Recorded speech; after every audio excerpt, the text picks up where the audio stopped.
let's go right into it because yeah, I woke up having a panic attack, which has never happened to me before. And it is Sunday.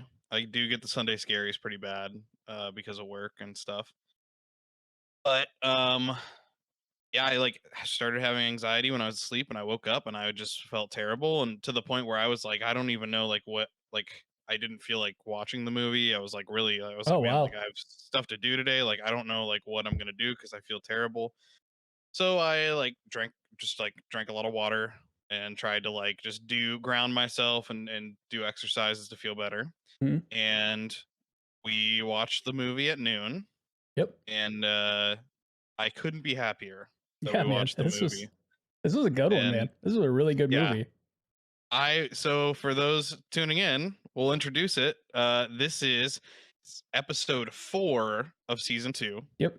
of At the Movies. And today we are talking about the Coen Brothers' second film, which I didn't even realize. I looked up their filmography. I thought we may have like skipped around a little bit. This is right after Blood Simple. We're talking Raising Arizona today. And I just am I'm careful because I don't want to like over project how I feel about this movie. And then if you have like qualms, I don't want you to feel like you can't be like, oh, I didn't really like this or that or whatever. But I will just leave it at this because I want to hear your thoughts first. Um, I am like over the moon with this movie. This is the third time I've seen it. The first time I watched it, I wasn't super sure about it. There were some things that I did have some hangups on. Second time I watched it, I was like, this is really like hitting it for Yeah. me. This is really starting to hit it. And this time watching through, man, it jumped up. I have a list of my personal top 20 films on my phone that I every once in a while and I rewatch stuff, I reorder some things, but I keep like a list and this jumped up to number 7 for me on my favorite films list. Yeah, that's crazy, man. Because when I was watching this, I was like, this is definitely a top 10 favorite movie. I don't know what's in the top 10, but this is definitely in it. 100%. And I guess, I think that's an episode we should do in the future, a special episode. I think we should talk about maybe bonus episode. Maybe we could go through our top 5 or 10 each, yeah, that'd be cool. chat a little bit. Definitely. Let us know in the comments if that's something you would like But for sure. yeah. But you were Yeah. saying, So, it, so this was my first time watching this movie. I've never seen it before. I've heard about it, obviously, but I've never seen it.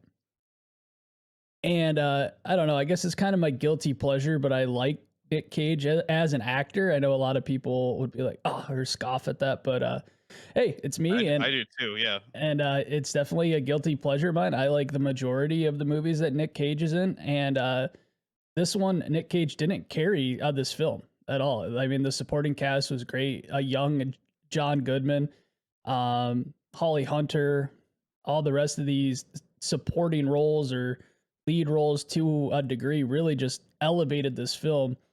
And the way it hit its points comedically was perfect. The jokes, Yeah. the way that it was written, the way that it was timed. These shots were way above what I expected for being their second film. Barry Sonnenfeld, oh man, I was actually, while we were watching this film, and I don't do this, I was like, I have to know if he has like a master class out there. Like, I need to know more about how this Wow. man's mind works because the Yeah. way he just designs these shots, the way that it goes, and when he's, especially these tracking shots, I don't think Yep. people understand how tough these are, especially that bike scene when Smalls is like driving and then they have it like going up through the ladder into the house. And then when like he's chasing Ed through, and she's running and it's flipping back to him and then it's going to her, like him as driving, but seeing her, like how many takes that takes and just the way the angles and everything works. Oh, well done. Well done, my Unreal. friends. Did you know this was a comedy going into it? I didn't. Okay. Because so it's funny. I read a little bit on the Wikipedia page and just, bare minimum research here at, at the movies, but their intention was to create a film as different as possible from Blood Simple, which totally I think they succeed with flying colors. And I Yeah. like Blood Simple.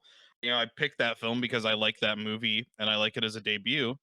But it is so inspiring and cool to me to see I'm so glad that we watched these like back to back more or less, because to see them succeed at saying like, okay, so we did our first movie and now we want to do something with a lighter tone and faster pacing, and that's exactly what you get, and it's executed just immaculately. I think the writing, I mean the performances are great, like you said. The cast of characters in this is like unbelievable. You see so many young faces that are going to return later on in Hmm. Coen Brothers movies, and it's so cool to see that. John Goodman, like you said, Francis McDormand is in this. But the writing stands out to me so much, because you have um so you have High and Ed, and High is Nicolas Cage's character, and Ed is Edwina, which is very funny, is the arresting officer, and they fall in love, and so it's kind of this, the cop and the criminal falling in love together thing. But they have these southern Arizona, I guess, dialects. But what really caught my attention was I love Nicolas Cage's narration in the beginning of this film. Like Yep. for the first 10 minutes before you see the title card, his storytelling and the writing of that, where he's just talking about being in and out of prison and the jokes that are in that. He's like hold up with even the characters that don't matter, like the guy he's holed up with in his cell, Yeah, when who he's just just keeps like, going on about well, if we didn't have crawfish, we'd eat sand. And he's like, you'd eat sand. He's yeah, like, we'd eat sand. And then the guy that was mopping, the janitor, and me every time he came through, which is probably until like the seventh time, he's like, "Arr, arr." yeah, he And then growls he's and like, Nick Cage is like, hey, you missed the spot. Uh. yep. And my favorite one, I mean there's so many moments in this that genuinely make me laugh out loud, like when I'm watching by myself, which I think is a rare thing, and that's how you know that it's like a really good comedy. But when he is released for like the third time, and it's so funny, there's so much back and forth between him and these parole officers, and they're like, are you really not gonna reoffend? And they're like, you're not just telling us what you want to hear. And he's like, well, what do you want to hear? And they're like, the truth. And he's like, well, then I guess I am telling you what you want to hear. And he's like, didn't I tell you not to say that? Um, but my favorite joke in that beginning part, he comes out to Edwina as she's taking pictures of another perpetrator. He's like, Edwina, I come out here a free man on my knees asking you to marry me. Oh, hi, Kurt. Yeah, hey, And he like Kurt. knows the perpetrator that's that's getting photographed. Um, but the writing, what really draws me to it is these southern characters with their dialect.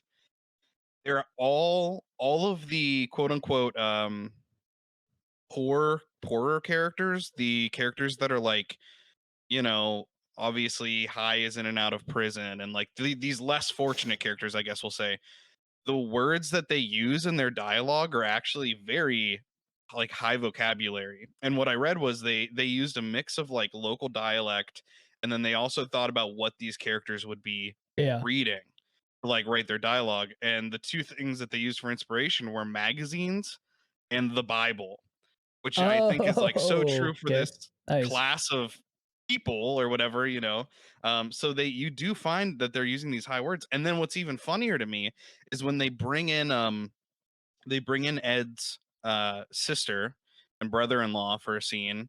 They come to visit the new baby, all this stuff, and they are like doofuses of and they are the high class people. They're the ones coming in like suburban outfits. They're like the not the beer swilling trailer park people, but they come in and they're just so dumb. And like the guy is telling Glenn, his brother-in-law is telling Polish jokes, and he can't get the punchline right, Yep. and he's just such a dumb guy. And I love how that is written into it, that like these lower class people are the ones that have so much personality and character and flair, and these high class people are just kind of hollow. When Glenn and High are out having that like heart to heart, and Glenn's like, well, we're swingers, High.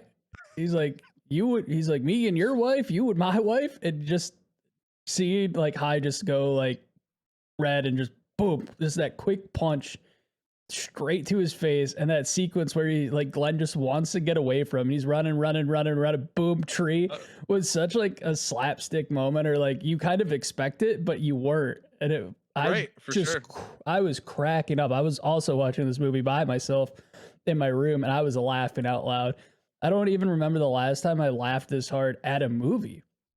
Well, how about that? Okay, so I'll mention this thing real quick that I have, and that is that I love that they have the shot of the Woody Woodpecker tattoo on his arm, Mhm. because to me, and this was something I thought about before I read this, which is I'm not just saying that, and it's cool and crazy and it's parallel thinking, and I'm sure that it's not the most or it is a fairly obvious observation.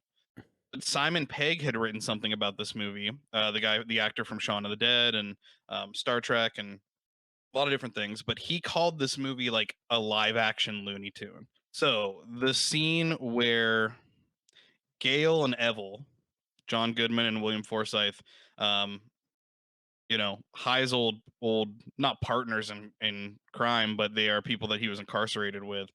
When they decide to steal the baby for themselves at the end of the film, and so now there's like four people trying to get this baby, five if you include the original family. Like Yep. everyone's trying to keep this baby for themselves, which is funny too.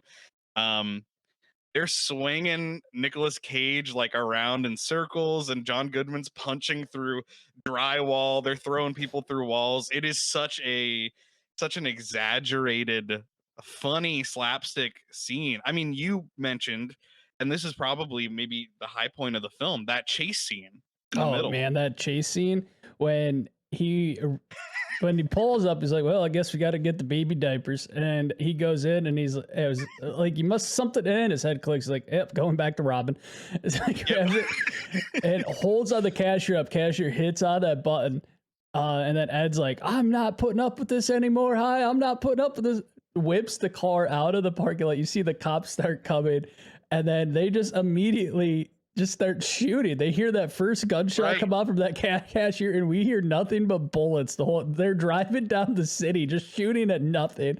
They go, Everyone has guns. "Yep, The cashier has a gun, the cops have a gun, the second store he goes into, like the meat guy has a gun. yep, Everyone is shooting over, they don't even know that he's stolen a baby. This is over diapers. yeah." This is over stolen Huggies. Especially when Um, that double-barreled shotgun starts getting shot in that grocery store, and he's running and just hitting those 2 liters of soda. It's like spraying yeah, everywhere, there's and old ladies down the aisle like screaming with because like there's the gunshots in the curlers and store. everything, and then the dogs are chasing the Yep, the ladies. dogs the Dude, dogs get loose. He runs through somebody's backyard. Some dude, dogs that's the get loose. funniest. They're chasing. That's the It's funniest just, scene I've seen in such and a it's long time. so masterful at the very end. Him and Edwina are having this argument in the car, essentially about, and a lot of this movie. So like, there is kind of an emotional component to it, and there is like meaning to this film that we'll get into a little bit. But it's so perfect because that segment ends with them.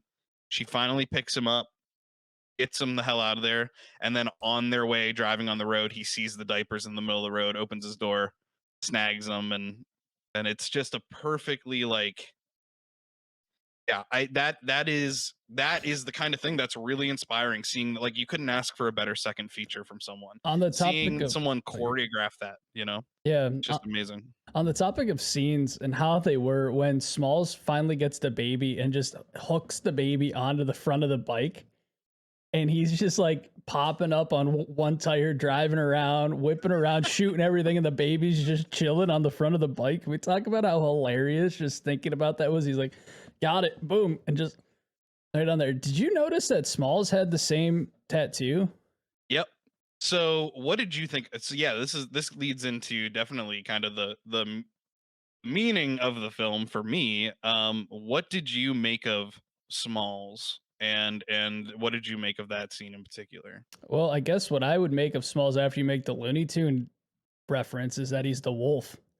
He's like Yeah. just trying to, the wolf that's like setting the like dynamite for the Roadrunner and stuff, doing all these absurd ways to catch him, but at the end just ends up blowing himself up. That's a great way to look at it, because that's not what I was thinking, but that's a perfect parallel too. I when I saw the movie, the thing I struggled with, and the first time, and the thing that a lot of audiences struggled with when I was reading about like how this was initially received, was he is such a cartoonish character that it's almost like, is this fantasy? Like, he's literally dreamt up. Like in the film, Yeah. Nicolas Cage has a nightmare about this guy, Hmm. and this guy is somehow like willed into reality. He exists all of the sudden, and he is on a mission to get this baby and make some money off of it. To Yeah. me, I think that that is Ed's old life. That is like all of the crime. It's all of the old ways that he's trying to get away from. And it is this fear. Anytime like I've grown up, like I have a house and I live with my girlfriend, and we're getting to that age where we talk about things like family. And I think anytime you start to like turn a new leaf and kind of you're like, oh, like, and you just turned 30, so it's like anytime I think that there's like you kind of turn a new chapter in your life, that wasn't to that wasn't to make you feel bad, Man, but man, after I finally started feeling better about that, you had her no, it's back to good. feeling like shit.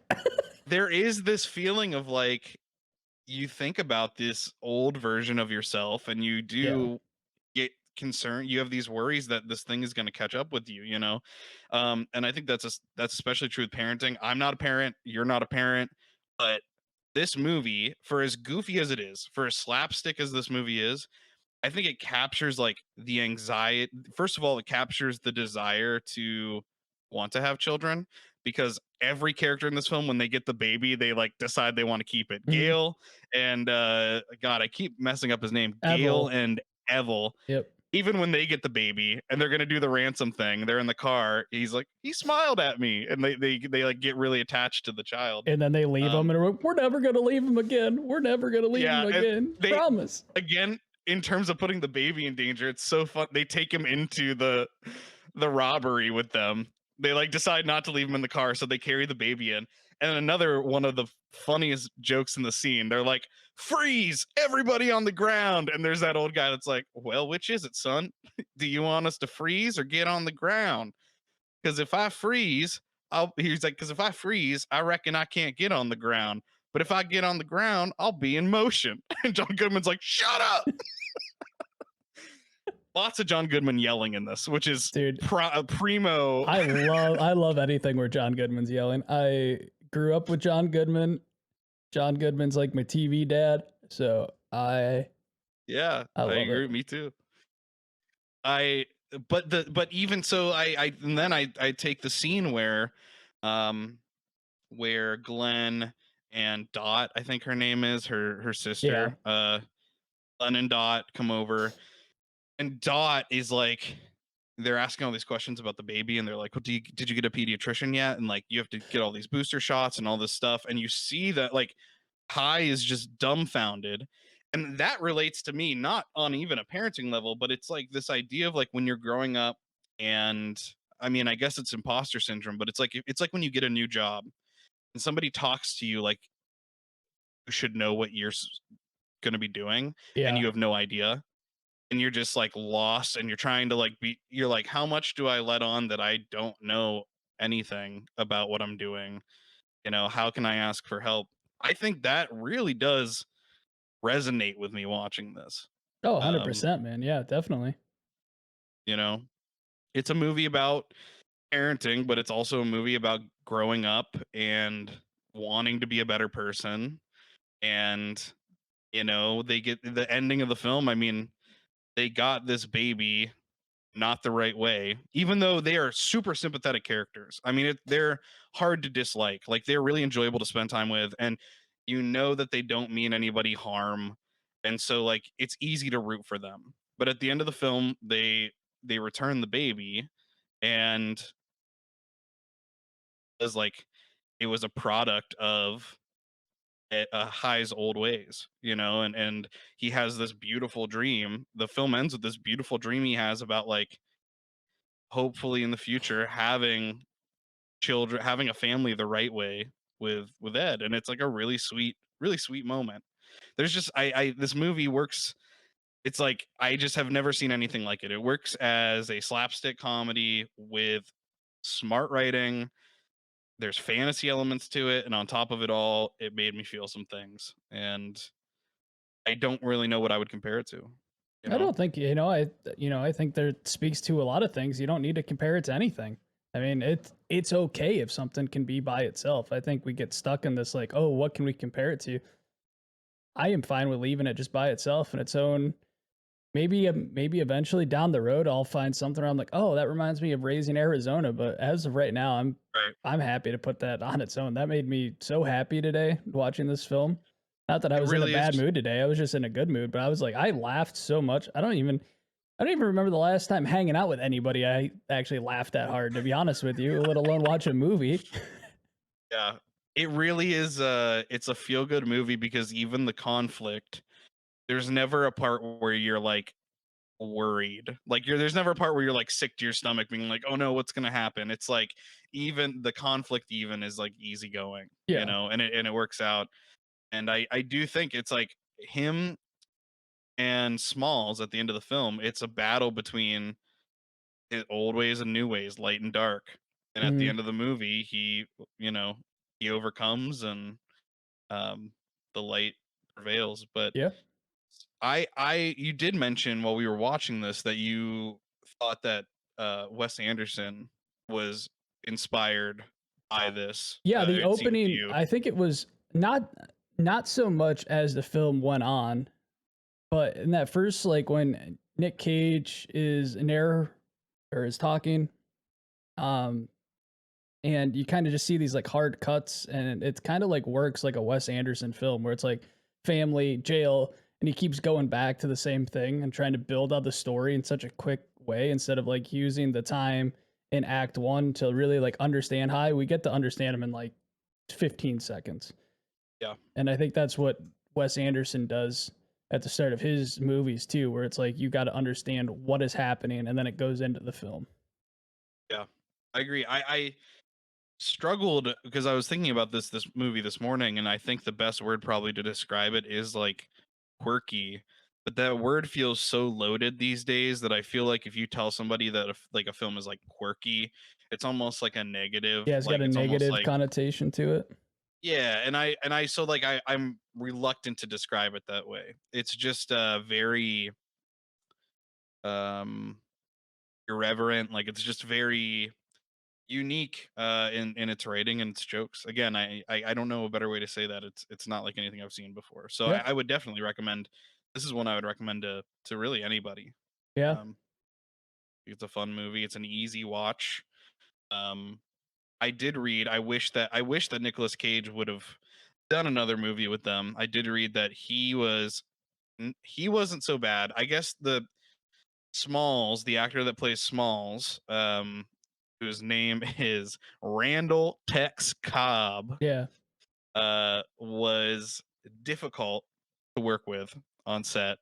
And they said that they very nicely said there was a quote from one of the Coens that was like, he was a great actor. I don't know that I would look to put him in any of my movies anytime soon, but I think they had some trouble with him. Nicolas Cage, it seemed more like it was a respectful disagreement, but he said that he had brought some suggestions to the characters of High, and that they were not included in the film because, as Nicolas Cage put it, the Coen Brothers had like a very specific vision, and I don't know what those suggestions were, so I can't speak to whether or not they would make the film better. But what I can say is the film we have now is it's hard to imagine it being improved by much. I mean, it's kind of You know, good though that Nick Cage, is, hey, I said it earlier in this, I'm a big fan of him, but if they didn't have that disagreement, there's a pretty good chance that Nick Cage would have been the dude.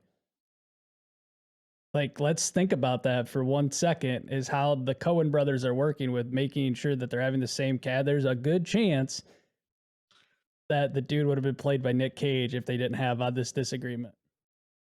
I that's going to be so fun to reflect on because we are watching The Big Lebowski next in the Cohen Brothers. We're going to watch next week. We are going to be watching Starship Troopers, right? Yep. Um, but after that, we're going to be watching Big Lebowski. So it will be definitely interesting to compare the two because up until this point, I mean, how do you beat The Big Lebowski? I was like 99% sure The Big Lebowski is my favorite Coen Brothers movie.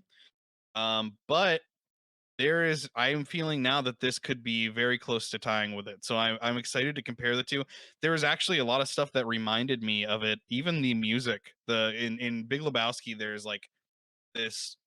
If I remember correctly, there's like this whistling because there's like a tumbleweed, Yeah. in the beginning of the film and stuff. And this movie has this. I mean, like yodeling soundtrack. It's the only way to describe it. But when the title card comes up, and especially even during that chase sequence, it's so perfect. It's like bluegrass banjo music with like no words, just yodeling. Yep. And it just adds to that comic effect of that chase scene. And it just really fits like the tone of the movie. It sets the tone. All in all, like you're talking about cinematography, I'm talking about music. I mean, you really boil down every component of this movie, and it's hard for me to think of ways that it could have been improved. It's kind of funny, and this is just us. It's interesting how now 14 episodes deep, we really like grown into our own roles, and it's fitting because you talk a lot about music because you're really into music. You have your own band. You guys are working on putting out music now. But I love myself as like an overall like organizational guy and like technical and getting the film like to its nuts and bolts. And it's funny that we ended up doing what we Well, even it's in our even a own writer. business. That's how we work. It's even a writer director thing, I think, Mhm. because I don't, not that I don't think of you as a writer, because we both write, but Yeah. when it comes to directing, I definitely think of you more than I think of myself. I think you have more of an interest in that Yep. visual component and how things look than I do, and I think I maybe have a little more interest in like writing dialogue and characters and stuff. But that's, I was gonna tell you this was such a nice thing. I'm not trying to gas us up or anything. It just, watching this made me really feel like this is the kind of movie that you and I would make if we set out to make a comedy. Yeah. The plot of two of a the plot of a couple, an unlikely couple, stealing a baby with good intentions because they can't have one of their own, to me read like something that seems like, with the scripts that you have pitched to me, the things that you like, your kind of style of comedy and the things you write, to me I was like, that is like a Jimmy idea. And then seeing the characters and how they talk and having this, I realized I was working on Ferret, this short film that I'm working on, or this short script, and the dialect, I didn't even realize I probably pulled the dialect. There's so much of like Yeah. this kind of southern, which is funny, which I'm gonna have to fix because I'm pretty sure it takes place in Erie. But there's so much of this affectation that I really think I pulled the dialect from Raising Arizona, and that kind of like pun and sugar, and you know, that the way that people talk to each other. Um, I really felt like this was in our wheelhouse. Oh, You know, 100%, man. it felt like watching something that I, you know, someday I aspire to create a film as good as this. We So will, man. We will. we will. I want to, so I got a couple things. I want to I think it's a good time to introduce the rankings because we're 4 films deep. Yeah. So I think it would be good to maybe recover our rankings so far. And I also would like to introduce something new. So let's do our rankings first. Um I know mine. Do you need a second to think about it? We're just doing our rankings for the Coen brothers, right? How we did last season. Yep. Yeah. Let's do, oh yeah, I guess that would be it. So maybe we should wait. We can do both. That's fine. And then I was gonna as it goes say, on, we'll cut it too. But it doesn't matter. okay. We're only doing 10. So we're, So, yeah, so we're ranking all four. yeah. Is that what we landed on? Okay. My ranking as of right now would go Raising Arizona, um, WNUF Halloween Special, RoboCop, and then Blood Simple. Aaron, I think it's going to be weird, my friend, because in season 1 we kind of disagreed with a lot of our we didn't disagree, but we had different opinions on where our rankings are. My friend, I got to tell you, our rankings are exactly the same. Spot on, baby. Spot on. I'll tell you what, RoboCop and WNUF could probably tie for their place depending on Yeah, what I was in the mood I for. agree. I think those are both like solid 4-star movies kind of for me. Um 4 out of 5, I should say. But I would like to introduce something new to At the Movies. And that is the Best Fellas Award. Each Okay. season, we are each season, at the end of the season, we are each given a Best Fellas Award to delegate to our favorite film that we watched. And there's There's no rhyme or reason to what determines your like it doesn't even if you rank your movies, it doesn't have to necessarily be your number one. It should be the movie that stuck with you the most or inspired you the most or even just entertained you the most. Just whatever you were feeling at the time, it gets your best fellas award. So I did want to go back to last season and retroactively Okay. designate the first two best fellas awards. And then I wanted to say, because we're not going to do this till the end of the season, but I just wanted to put it out there that I think this movie is a contender. Oh yeah, Be a top half, contender for sure. about I halfway into the season, you know. unless like Hollow Man's gonna pull out from from like beyond the grave, man. I think yeah, because I've already seen the other movies. I like, but maybe I don't know. Maybe when I see him again, it's gonna spark some kind of like a nostalgia. And Yeah. but yeah, ladies and gentlemen, thank you so much for watching this podcast. Lowe's Best Fellow Award for season one goes to American Movie. Wow. Wow. Did not have that on my bingo card, but it makes me very happy. I knew a lot of people watching at home were going to expect me to say Goodfellas, and now while it is my favorite movie that we watched, as a filmmaker, as somebody, as an owner of a production company, a media company, I would be a fool to not say that that movie inspired me more than any of the films that we watch. And that's the whole entire point of us doing this podcast, is to get inspiration to do our own thing.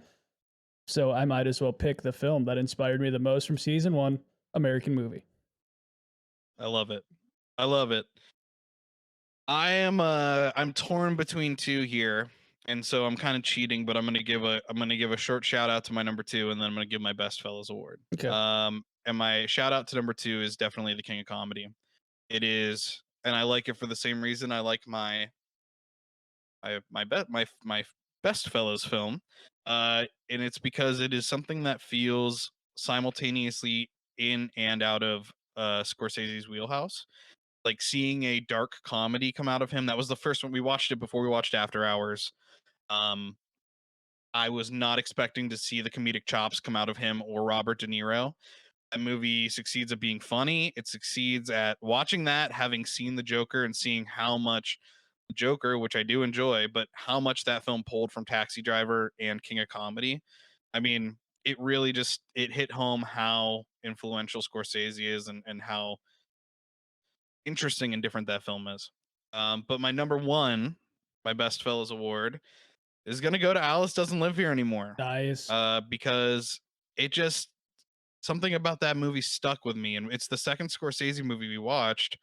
Um, and I guess I kind of had an idea of what he was going to do. Like we watched Mean Streets first, um, which yeah, I feel bad too because we didn't do episodes on these.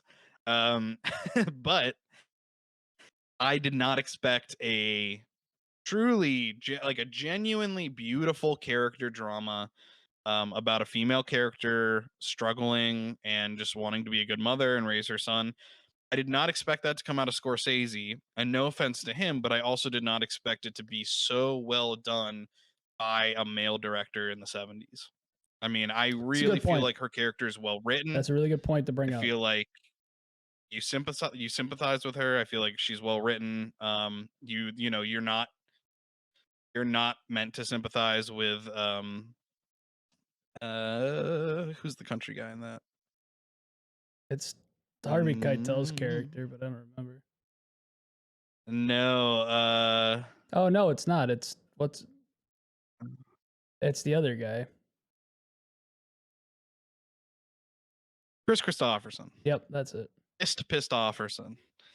Um, yeah, he is at first a very a guy that you want to root for because you want her to be happy, and he seems like he wants to take care of her. But as he kind of slaps her and her son around a little bit, you do see this dark side of him, and you are not really meant to sympathize with him. And it's just, Nope. it is not. It is far more black and white than I would have expected a male directed film from the 70s to be. Like it is very explicitly like this film is about Alice. She deserves happiness. She's going through these struggles, and we're gonna spend 2 hours with her and her son. And by the end of the film, you're just gonna want her to come out on top.